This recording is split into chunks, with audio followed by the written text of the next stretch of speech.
중등아이인데 학원 가서 공부하는 게 공부를 다 했다라고 생각하고 자기 공부를 하지 않는 아이를 어떻게 해야 될까요? 이건 정답이 없죠. 지금 현재 약 한 80% 이상의 대부분의 아이들이 바로 이러한 현상이 보여지고 있어요. 예. 나머지 20%의 아이 중에 절반에 해당하는 아이는 예습이라고 하는 걸 하는 아이일 거고요. 한번 볼게요. 자, 보십시오. 10%의 아이들이 있고 우리 아이가 어느 쪽에 포지션되고 있는지를 한번 확인해 보세요. 자, 우리 아이가 10%의 아이가 있어요. 이 아이는 예습을 할 줄 아는 힘을 갖고 있어요. 또 10%의 아이들은 복습을 하는 힘을 갖고 있어요. 나머지 80%의 아이들은 예습과 복습이라는 것을 할 수 없는 상태의 아이들이에요. 자, 그렇다면 어떤 아이들이 가장 공부를 잘할까? 얘네들이겠죠. 근데 얘네들 중에서도 얘네들이 가장 강력할 거예요. 왠 줄 아세요?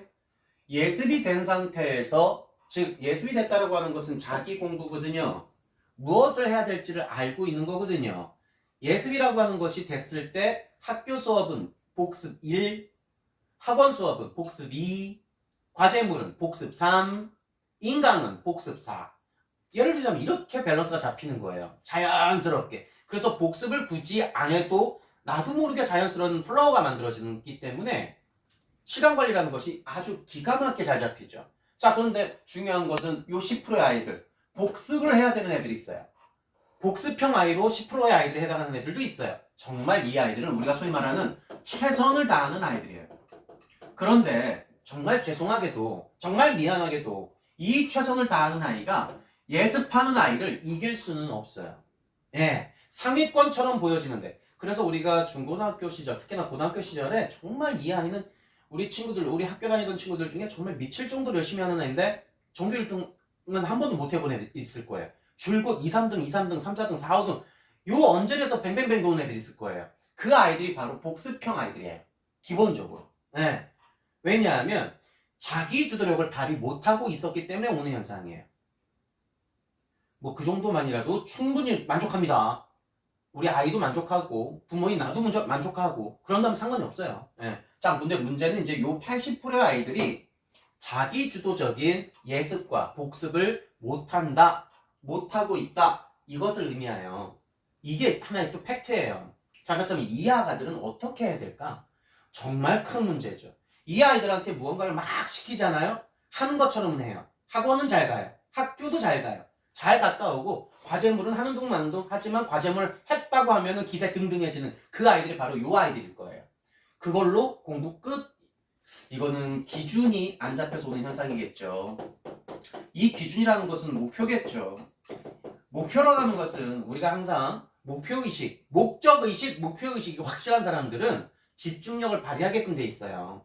이건 선택의 여지가 없습니다. 아주 당연하게 나타나는 현상이고 증상이에요. 그런데 목표가 없는데 어떻게 자기주도적으로 집중력을 발휘하지? 그래서 시간이 남아도는 거예요. 그 남아도는 시간을 여유 있는 시간, 휴식 시간, 즐겨도 되는 시간, 놀아도 되는 시간이라고 정의를 내리는 거예요. 그래서 대부분의 이 아이들이, 목표가 없는 아이들이 시간 관리가 안 되는 거예요.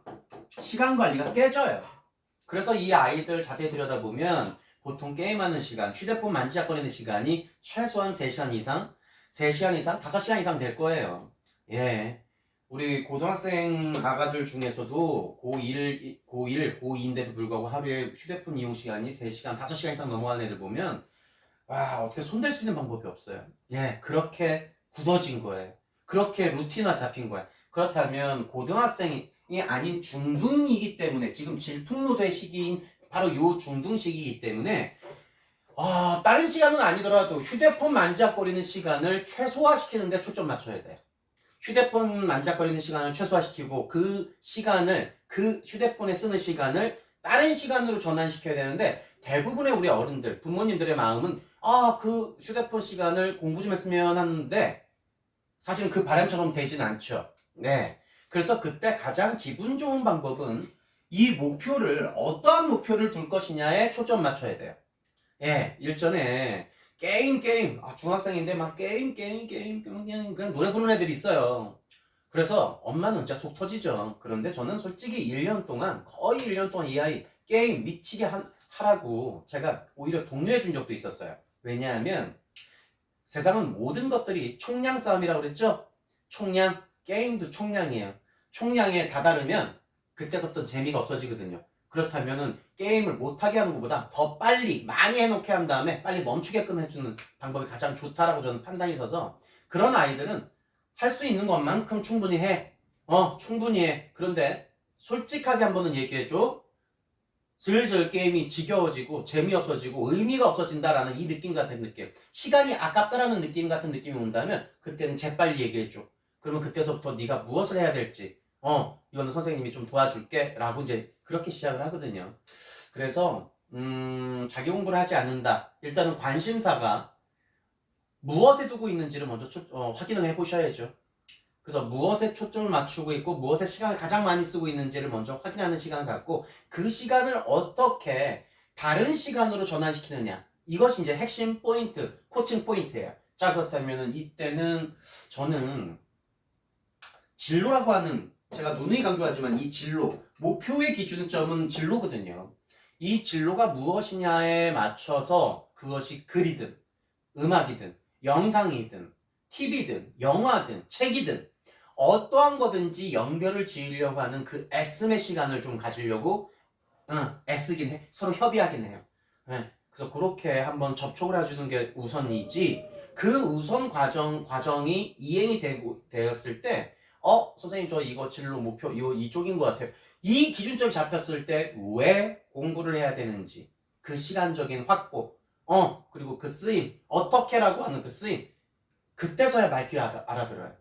그래서 중학생인데 자기 공부 안 한다. 솔직히 이거는 목표가 없어서 생기는 언밸런스예요. 상당히 심각한 케이스입니다. 그래서 어머님들, 이 영상 접하고 계신 어머님들, 어른들, 선생님들 무조건적인 공부를 입력하고 압력을 줘서 입력하고 주입하는 행태로의 기술을 그런 기술을 공부 훈련이라고 정의 내리지 말아주세요. 그것은 훈련이 아닙니다. 그것은 단순하게 기계적인 행위인 거예요. 그래서 항상 까먹는 거예요. 주입하고 외우는 모든 것들은 까먹습니다. 우리 공부 그렇게 하는 거 아닌 거 아시잖아요. 응? 알지만 조급하니까 쫄리니까 그렇게 하고 있는 거잖아요. 그렇게 해도 되는 타이밍이 언제냐? 고등학교 때서부터는 그렇게 해도 돼요. 그때서부터는 아이들 목표 있는데도 공부 안 한다? 이건 잡아야죠. 그때서부터 스파르타식으로 하는 것도 하나의 좋은 방법입니다. 그런데 중학생 때는 스스로 끊는 일, 스스로 극복하는 일, 아직까지 약간의 기회, 시간이 있으니까 그거 기회를 가져야 되지 않겠습니까?